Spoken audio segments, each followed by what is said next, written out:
네, 안녕하세요. 저는 한국지능정보사회진흥원 AI 미래전략센터 김태순 책임입니다. 제가 오늘 여기서 말씀드릴 주제는 챗 GPT와 생성 AI의 역할과 가능성입니다. 제가 지금 이렇게 둘러보니까 여기에는 사실 GPT를 이미 잘 사용하고 계시는 분들이 많으실 것 같은데요.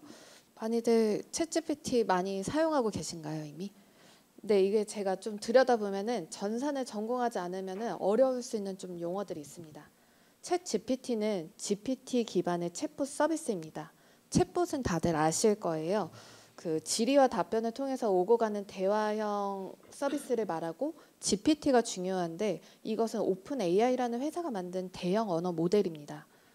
오픈 AI라는 회사는 2015년 비영리 기관으로 시작되었지만 마이크로소프트라는 든든한 후원자를 투자사를 만나서 영리 활동을 펼치고 있는 일종의 스타트업 정도로 보시면 되겠습니다. 이 오픈 AI라는 회사가 만든 수많은 대형 언어 모델 중에 GPT는 하나의 브랜드 이름입니다. 또 대형 언어 모델이라는 것은 대규모 데이터를 기반으로 학습한 언어 모델인데요. 대규모 데이터에 대한 기준은 사실 명확하게 없습니다. 통상 언어 모델의 크기는 매겨 변수 수로 가늠을 하는데 지금 빅데이터처럼 어디까지가 대형이다, 중형이다, 소형이다 이런 개념은 없습니다. 다만 최근 우리나라 기준으로 보자면은 10억 개 매개 변수 이상이면 초거대라고 표현을 좀 하고 있습니다.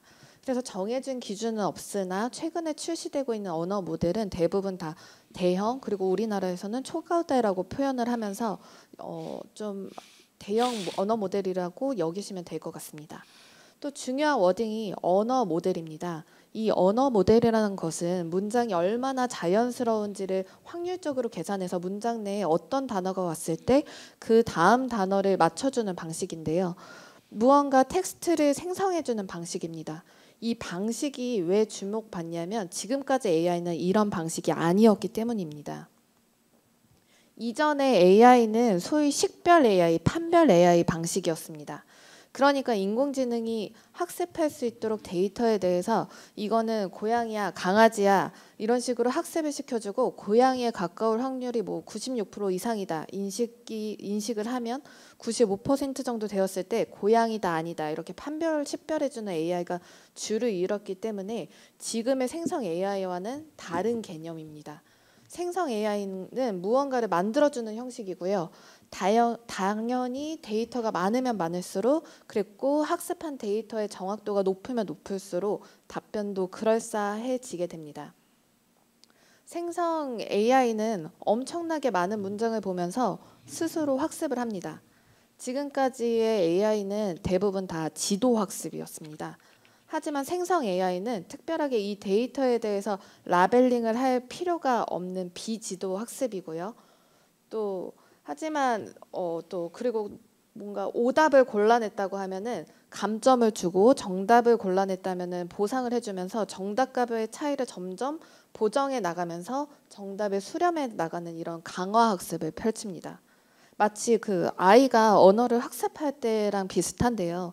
아이들은 되게 이제 문법을 배우거나 하는 것이 아니라 책도 보고 유튜브도 보고 하면서 읽다가 말을 해보면서 또 문장이 이상하게 나오면 다시 또 다른 것을 보면서 이렇게 언어를 배워 나가죠. 그런 메커니즘과 비슷합니다. 그래서 많은 문장 그리고 많은 데이터를 보면서 인공지능이 스스로 학습을 하는 이런 형태죠. 그래서 예를 들어서 좀 왼쪽으로 보시면 다음 단어를 여기까지 좀 타이핑을 하면 그 다음에 올 단어로 떠올이라는 단어가 다른 단어들보다 미세하게 확률이 높습니다. 다음 단어를 떠올이라고까지 치게 되면은 리면이라고 연결되는 방식이 확률이 또 올라가고요. 떠올리면이라고 연결하면은 된다라는 문장이 올 확률이 매우 높아집니다. 이렇게 학습을 통해서 그 다음 단어가 어떻게 올까 눈치껏 알아맞혀주는 방식이라고 이해를 하시면 될 것 같습니다. 말씀을 드렸듯이 GPT는 대형 언어 모델의 하나의 브랜드에 불과합니다. 다양한 기업들이 다양한 대형 언어들을 만들었습니다. 미국 그리고 이스라엘의 스타트업 우리나라가 이 생성 AI를 보유하고 있고요. 그러면 이렇게 질문하실 수도 있을 것 같아요. 대형 언어 모델 말고 음성이나 영상 모델, 이미지 모델은 없나요? 물으실 수 있는데 당연히 있습니다. 심지어 두 가지 모델이 혼합된 멀티모달 모델도 존재를 합니다. 우리나라 같은 경우에는 LG의 엑사원이나 카카오의 민달 같은 것들이 멀티모달 모델이고요. 멀티모달 모델은 이미지를 이해하고 텍스트들을 이해한다거나 이렇게 둘 다 동시에 작업이 가능합니다. 챗 GPT도 그런 방식으로 좀 진화를 했고요. 그래서 예를 들어 동대구 거리에서 도로 사진을 찍고 인풋 값으로 넣은 다음에 텍스트로 여기 지나가는 차가 몇 대야 물어봤을 때 몇 대입니다 라고 말해준다던가, 아니면 저 지나가는 파란 차의 차종은 뭐야 라고 물어보면 어떤 차종입니다 라고 알려준다던가 하는 서비스들이 가능해집니다. 2022년 11월 챗 GPT가 나오고 나서 1년이 아직 채 안 됐는데요. 그 사이에 많은 변화들이 있었습니다. 많은 기업들이 대형 언어 모델을 발표한다던가 아니면 대형 언어 모델을 기반으로 하는 서비스를 발표한다던가 서비스 출시 계획을 발표하기도 했습니다. 사실 오픈 AI가 MS 투자를 받아서 챗 GPT를 출시하기는 했지만 그 전에 대형 언어 모델이 없었던 것은 아닙니다. 다만 많은 기업들이 눈치를 좀 보고 있었죠. 예를 들어서 구글 같은 경우에도 충분히 기술력이 있었지만 서비스를 출시하지 못한 게 아니라 안 한 것입니다. 구글 같은 경우에는 검색이 기반이 되는 광고로 수익을 내는 회사이기 때문에 생성 AI를 내놨을 경우에 자사의 생성 AI 서비스라고 하더라도 기존 검색 서비스에 타격이 될 수 있기 때문에 오히려 수익을 줄일 수도 있게 되는 우려가 있었고요. 또 생성 AI의 특성상 정확도에 한계가 있습니다. 그렇다 보니 이미 사람들 인식에는 구글이 혁신적인 아이콘으로 자리를 매김하고 있고 신뢰도가 높은 상황으로 이런 생성 AI에 대한 기대도도 높은데 정확도가 많이 떨어지는 서비스를 출시했다 하면 실망을 하게 되고 그 실망이 고스란히 주가에 반영이 되겠죠. 또 다른 측면으로는 생성 AI는 킬러 컨텐츠가 있지 않은 이상 계속 만들어내고 운영할수록 적자가 되는 구조로 오픈 AI도 잘 나간다고 지금 그러지만 아직까지 적자인 상황입니다. 이런 상황들 때문에 구글은 생성 AI 서비스를 내놓지 않고 있는데요. 오픈 AI 같은 경우에는 마이크로소프트의 투자를 받아서 뭐 잃을 것도 없었기 때문에 과감하게 챗 GPT를 시작했고 그 이후에 서비스로서 가능성을 발견한 많은 기업들이 너도 나도 할 것 없이 이 시장에 뛰어들게 된 것입니다. 우리나라 기업들도 포함이 되어 있죠. 다시 좀 GPT로 돌아오면은 GPT는 2018년부터 데이터가 구축되고 학습되어 왔습니다. 다만 GPT 1, 2 버전은 서비스로서의 성능이 좀 약해서 GPT 3부터 제대로 된 성능을 발휘하기 시작해서 GPT 3.5가 챗 GPT의 기반이 되는 모델입니다. 현재 일반적으로 쓰시는 모델이 3.5 버전이고요. 유료 버전을 사용하실 경우에 GPT 4 버전인데요. GPT 3과 3.5는 사실 매개 번수는 1750억 개로 같습니다. 근데 차이점은 인간 피드백을 통해서 강화학습을 적용했다는 것인데요. 기계가 강화학습을 한 것이 아니라 사람이 개입이 돼서 보정을 해준다는 거예요. 그래서 잘못된 답변에 대해서 사람이 일일이 보정을 해줍니다. 그렇게 되면 좋은 점이 두 가지가 있죠. 하나는 서비스로서 답변이 훨씬 자연스러워집니다. 그래서 우리가 챗 GPT가 처음 나왔을 때 사람들이 참 자연스럽다, 사람처럼 대답한다라고 놀랐던 이유가 이거고요. 또 하나는 데이터의 편향성이 좀 보정이 됩니다. 아무래도 윤리적인 측면이 좋아지겠죠. 편향적이거나 차별적이거나 혐오적인 발언이 좀 줄어들 수 있습니다. 챗 GPT 4 버전이 우리 예상보다 훨씬 좀 빠르게 나왔고요. 아직은 매개 변수 수가 공개가 되지 않았지만 5천억 개에서 1조 개까지 추정이 되고 있습니다. 성능이 훨씬 좋아졌고요. 이제는 이미지까지 이해할 수 있는 멀티모달 모델이 되었습니다. 그리고 바로 지난주에 오픈 AI가 개발자 컨퍼런스를 하면서 GPT-4 터보 버전이 또 공개가 되었어요. 11월 내로 곧 출시 예정입니다. 사람들은 왜 그러면 챗 GPT에 열광을 하고 있을까요? 이유는 간단합니다. 2016년에 알파고 대국 이후에 인공지능에 대해서 인식은 높아졌습니다. 그런데 제대로 된 인공지능을 사용한 적은 없었죠. 대부분이 전문가들이 국방이나 의료라든지 제조, 금융과 같은 특정 영역에서 특정 작업을 수행하기 위해서 고가의 솔루션으로 들어가는 전문가의 영역이었습니다. 범용적 서비스가 아니었던 거죠. 그러던 중에 챗 GPT 같은 경우에는 누구라도 무료로 쉽게 사용할 수 있고 자연어 질의로 어렵지 않고 기존의 챗봇과는 다르게 성능이 너무 좋고요. 또 자연스러운 답변뿐만이 아니라 논문도 작성해주고 프로그래밍, 언어 번역, 그리고 교정, 문장 요약까지도 할 수 있고 콘텐츠를 창의적으로 좀 제작해주는 광범위적이고 강력한 성능을 보여주었기 때문에 열광을 할 수밖에 없었습니다. 100만 명의 이용자를 달성하는데 5일밖에 걸리지 않았습니다. 우리가 아는 다른 서비스들과 비교해서 아주 이례적인 기록이죠. 챗 GPT에 대해서 유용한 점은 참 많습니다. 잠재력도 아직 크고요. 하지만 서비스를 잘 활용하는 데 있어서는 장점을 이해하는 것도 중요하지만 한계와 문제점을 아는 것이 훨씬 더 서비스를 지혜롭게 사용하는 데 좋은 방법일 것 같습니다. 그래서 몇 가지 한계점을 말씀드려보고자 합니다. 이제는 써보시면서 많이들 아시겠지만 가장 대표적인 한계가 할루시네이션 현상입니다. 환각 현상인데요. 뭔가 논리적으로 정확하게 얘기하는 것 같지만 그 답을 좀 자세히 살펴보면 잘못된 정보이거나 무의미한 정보일 때가 있습니다. 또 이게 챗 GPT 같은 경우에는 범용 데이터로 학습을 했기 때문에 학식은 풍부합니다. 하지만 도메인에 뭔가 특화된 분야에 대해서 질의를 했을 때는 잘 모릅니다. 그런데 문제는 잘 모른다고 답변하지 않고 자꾸 아는 척 대답을 해주거든요. 그렇기 때문에 전문가가 아닌 이상 그냥 일반적인 사람들이 봤을 때는 답변 자체가 너무 논리적이고 전문성이 있어 보이기 때문에 고스란히 믿어버릴 수 있다는 데 위험성이 큽니다. 그런데 실제 오픈 AI 그 CEO인 샘 알트만도 중요한 일을 챗 GPT에 의존하는 것은 실수다. 진실성, 정확도 그리고 부분에 문제가 있다라고 경고를 하기도 했습니다. 챗 GPT는 타 인공지능에 비해서 인간 강화 학습을 거쳐서 그런지 그나마 윤리적인 질문에 대한 피드백이 꽤 중립적인 편입니다.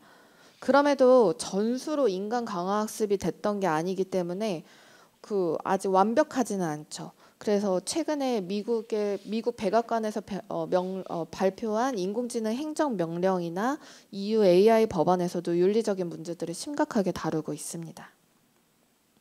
또 이 대규모 데이터를 구축하고 학습하는데 돈이 많이 듭니다. 그런데 문제는 운영하고 관리하는데 지속적으로 돈이 더 많이 듭니다.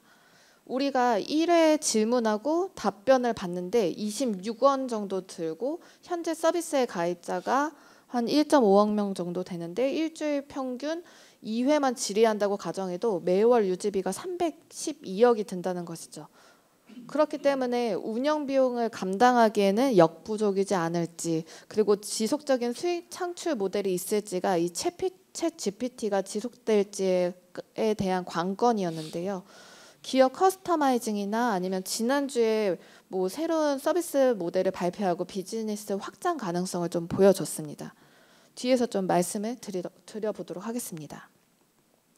그리고 또 생성 AI는 검색 엔진에 비해서 4~5배의 에너지를 소비를 하고 또 에너지를 이만큼 소비한다는 것은 온실가스도 4~5배는 많이 배출된다는 것인데요.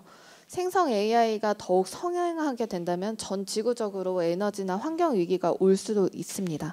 하지만 또 동시에 이 문제를 해결할 수 있도록 초절전 반도체나 이런 기술들을 기업들이 대응을 하고 있기 때문에 이 문제는 조금씩 이제 해결이 될 것이라고 기대를 하고 있습니다. 또 생성 AI가 등장하면서 저작권 이슈가 좀 계속 나오고 있는데요. 인공지능이 그린 그림이 인공지능 텍스트를 입력을 해서 그린 사람에게 저작권이 있을지, 아니면 인공지능을 만든 개발자, 아니면 인공지능 학습 시에 활용한 데이터의 소유자가 그 저작권의 소유가 있을지 사회적 합의가 좀 진행 중입니다. 다만 미국의 그 저작권청의 판결 사례를 보면은 인간의 저작물이 아닌 이미지는 저작권 보호 대상에서 제외한다고 합니다. 인간이 창작한 것들만 저작권을 인정해 준다고 하는 것이죠. 하지만 그 인공지능이 왜냐면은 그 인공지능이 어떤 결과물을 내놓을지 사용자가 정확하게 예측할 수 없기 때문인데요. 다만 이 이미지의 선택, 그리고 작가가 직접 쓴 글이라든지 배치 같은 경우에는 일부 저작권을 인정을 하면서 예술가들이 AI를 창의적으로 통제를 할 수 있다면 결과 또한 저작권으로 보호받을 수 있다는 의미로 좀 해석이 되고 있습니다. 하지만 중국과 미국 그리고 향후 EU에서는 생성 AI의 창작물에는 꼭 생성 AI의 창작물이다라는 표시를 해야만 한다는 정책들이 펼쳐질 예정입니다. 또 개인정보는 많은 나라들이 예의주시를 하고 있는 부분이고요. 개인정보 위반에 대한 조치가 이루어지지 않아서 서비스 차단까지도 되는 유럽 국가들이 있습니다. 또 이런 개인정보에 대한 위험이 미국을 비롯해 국제적으로 제한을 두자는 움직임으로까지 좀 확장이 되고 있어서 상황을 좀 지켜봐야 될 것 같습니다. 기업들도 당연히 민감한 문제고요. 오남용 우려나 아니면 핵심 정보 그 유출 가능성이 있어서 기업들은 약간 제한된 그 인트라넷 망에서만 사용을 한다던가 아니면은 제한을 두지 않더라도 직원 교육을 하고 있어서 방침을 세워 좀 다양하게 좀 도입을 하고 있는 상황입니다. 챗 GPT와 같은 생성 AI 서비스의 정확도, 편향성, 그리고 비용이나 환경적인 문제, 저작권, 개인정보 같은 문제들이 있지만 이거는 반복적으로 시행착오나 뭐 추가적인 학습, 전문가들의 검증, 기술적인 보완, 사회적 합의를 통해서 개선될 것으로 좀 기대를 하고 있습니다. 여기 장표에는 현재 가장 최신 버전인 GPT-4 버전의 설명을 좀 넣어놨는데요. 바로 지난주에 발표된 터보 모델을 조금 더 설명드리는 게 좋을 것 같아서 이 부분은 참고를 좀 해주시면 좋을 것 같습니다. 챗 GPT는 계속해서 우리 예상보다 훨씬 빠르게 버전을 업데이트를 하고 있는데요. 앞서 설명을 드렸지만 오픈 AI는 지난주에 최초로 개발자 컨퍼런스를 개최했습니다.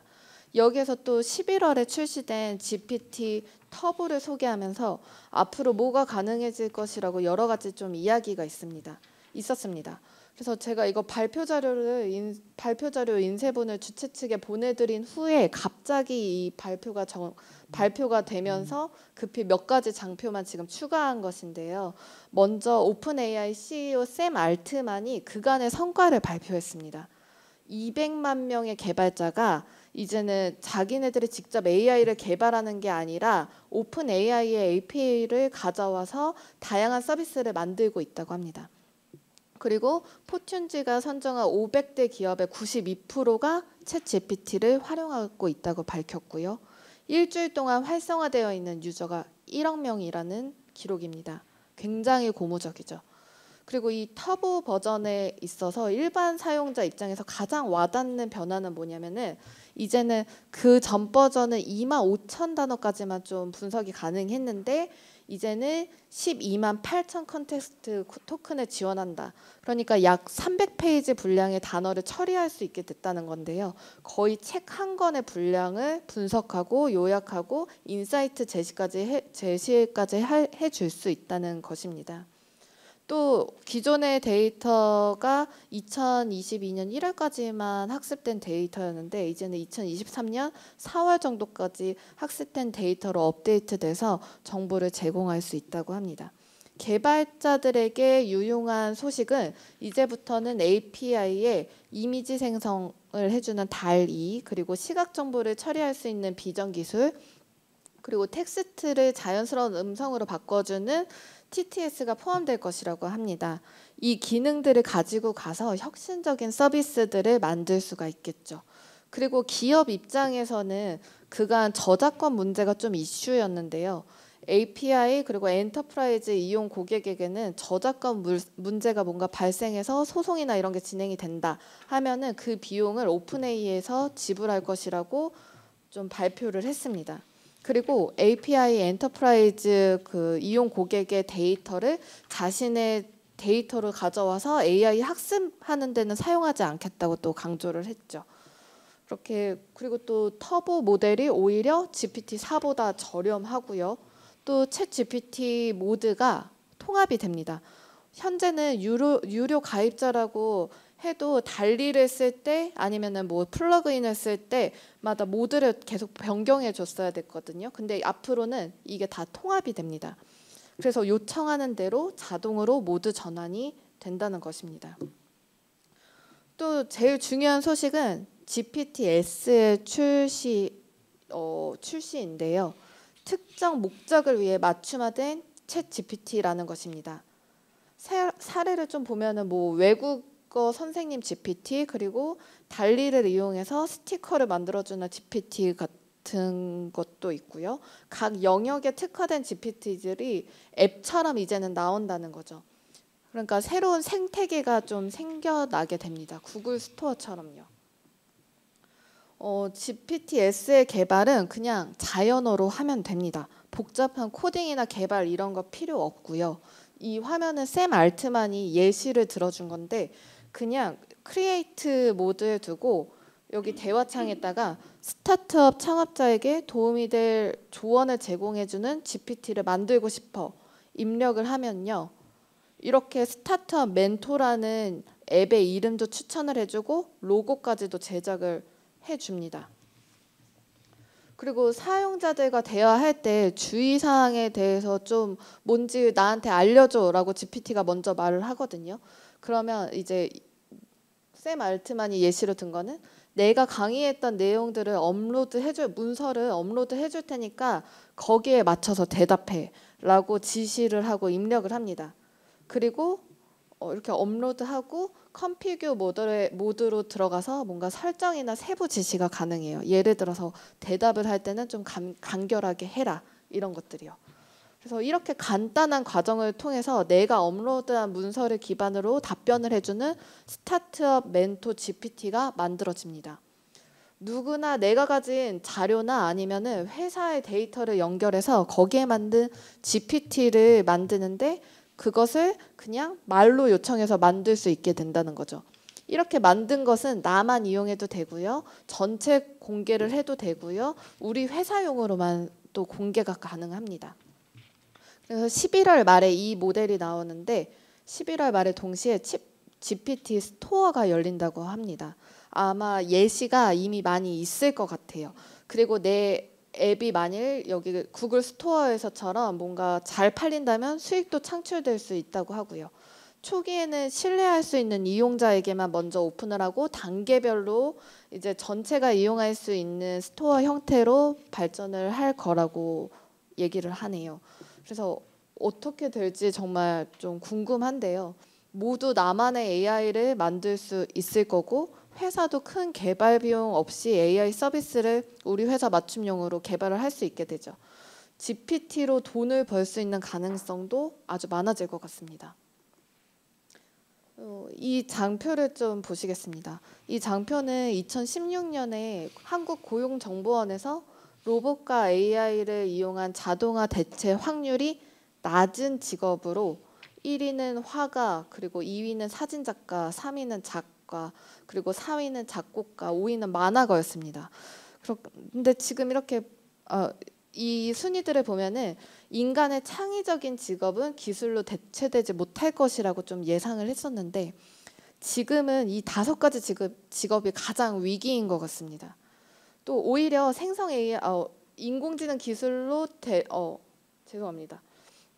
오히려 생성 AI가 잘 할 수 있는 영역들이 예전에는 전혀 예측하지 못하는 부분들이었는데요. 오히려 당시에는 없어질 거라고 예측했던 직업들은 AI가 큰 영향을 미치지 않고 있습니다. 이처럼 예측을 많이 벗어나고 좀 있는 상황입니다. 그러면 생성 AI는 우리 업무에 실제로 어떻게 쓰이게 될까요?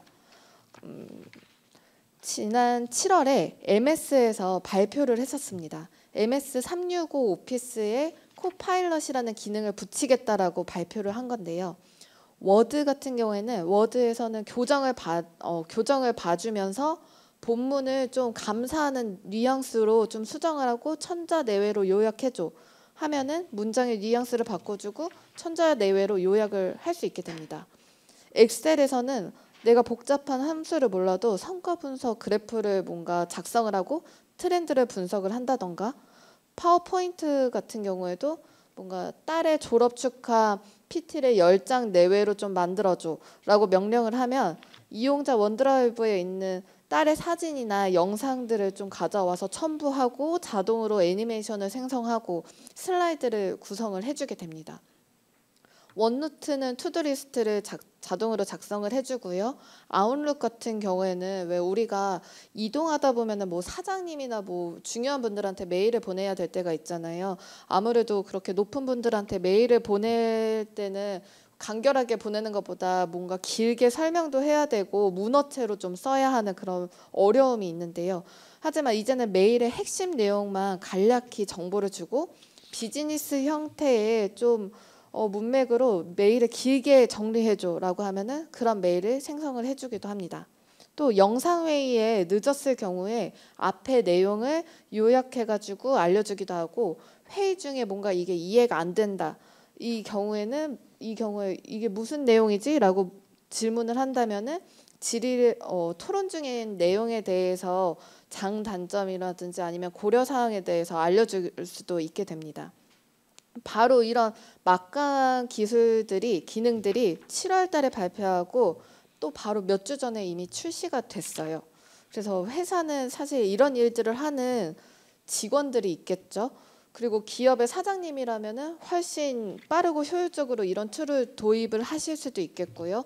직원이라면 고용의 위기를 좀 생각을 하실 수도 있을 것 같아요. 특히 그 고용에 대한 두려움이 우리나라 같은 경우에 좀 더 큰 편인데요. AI가 내 일자리를 뺏어가는 거 아니에요? 이런 질문들 정말 많이 하십니다. 걱정도 많이 하고요. 그런데 결국에는 AI가 내 일자리를 뺏어가는 것은 아닙니다. AI를 잘 활용하는 사람이 AI를 잘 못 다루는 사람의 기회를 뺏어가는 것이죠. 그러니까 AI를 잘 활용하는 사람은 기회가 오고 AI를 못하는 사람은 위기가 올 텐데요. 지금 내 일자리가 뭔가 뺏길까 봐 발을 동동 구르고 뭐 이렇게 하는 것보다는 어떻게 내 업무에 직업에 AI를 잘 활용할 수 있을까를 고민하는 것이 바람직할 것 같습니다.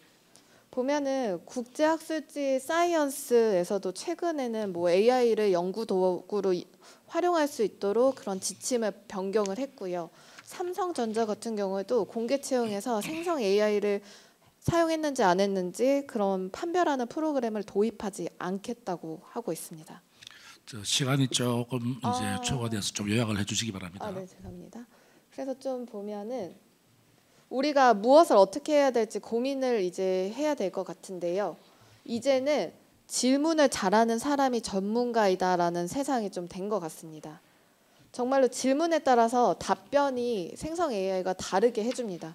뭐 예를 들어서 유치원 아이에 맞게 낮과 밤을 쉽게 설명해줘, 중학교 아이에게 과학적인 질문 측면에서 낮과 밤을 설명해줘 할 때마다 대답이 다 달라질 수 있고요. 그리고 또 뉘앙스를 바꾸는 거를 아주 잘합니다. 그래서 예를 들어서 이웃에게 보내는 층간소음 사과문을 BTS 뭐 그 스타일의 노래로 바꿔줘라고 하면은 이 층간소음을 사과하는 내용으로 가사를 꽤 멋있게 써줍니다. 그리고 또 중요한 게 딱 대화를 기억을 이제는 잘합니다. 그래서 계속 질문을 이어나가면 대화가 풍성해집니다. 그런데 이 똑똑한 생성 AI에게 알아서 딱 깔끔하고 센스 있게 하기를 바라면 안 됩니다. 마치 신입사원을 다루듯이 답을 가져오면은 한 번 더 검토를 해주셔야 되고요. 또 신입사원한테 디렉션을 해주시듯이 정확하게 좀 지시를 해주셔야 합니다. 이런 거 프롬프트를 제시해 주신다고 하는 건데요. 프롬프트라는 거는 질의를 잘하는 것을 하는데 이런 식입니다. 그래서 저희가 결국에는 생성 AI를 잘 활용을 하려면 요청을 구체적으로 하셔야 되고요. 열린 질문보다는 닫힌 지시문으로 하셔야 합니다. 그리고 맞춤식 결과물이 나오도록 요청을 해야 됩니다. 예를 들어서 유튜브에 올릴 스크립트야 아니면은 업무용 이메일 형식으로 만들어줘 하면 거기에 맞는 결과를 아주 잘 뽑아내 줍니다. 그리고 추론 능력을 극대화하도록 요청을 해야 되고 한 번에 한 문장에 질문을 여러 개를 섞는 것보다 좀 세분화해서 좀 질문을 해주시는 게 낫고 계속해서 질문을 유도하는 방식으로 이용을 하시면 좋을 것 같습니다. 그래서 저희가 근데 사람들이 이제 기술을 보면은 목적으로 바라보는 경우가 좀 있는데요. 새로운 신기술이 출현을 했을 때 그 신기술로 인해서 부정적인 이벤트가 발생을 하죠. 예를 들어서 자율주행차가 사람을 친다던가 지능형 CCTV가 개인정보를 노출한다던가 하면은 사람들은 그 기술을 막 비난을 합니다. 없애야 된다고요. 하지만 기술은 이게 목적이 아니라 도구이기 때문에 선과 악이라는 방향성 자체가 없습니다. 사람들이 어떻게 활용하느냐가 문제인데요.